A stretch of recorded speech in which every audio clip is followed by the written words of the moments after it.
আপনি মা বাবার নামে কি করবেন? কিছু টাকা পয়সা মানুষকে দিবেন,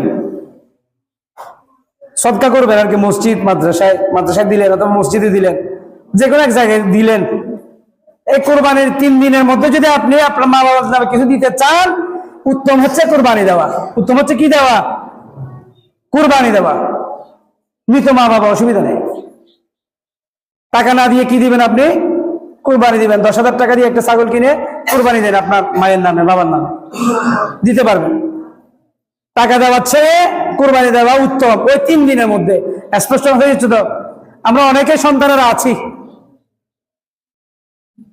যদি সামর্থ্য থাকে অনুরোধ করব, আমি রিকোয়েস্ট করব, মা বাবা আমাদের কাছে এখন নাই, আছে যাদের চলে গিয়েছে, বলেন কিছু করতে পারতেছেন তাদের জন্য? আপনি বাজার থেকে 10,000 টাকার ফল ফ্রুট কিনে এনে খাওয়াতে পারবেন এখন? আছে এরকম সুযোগ? আছে?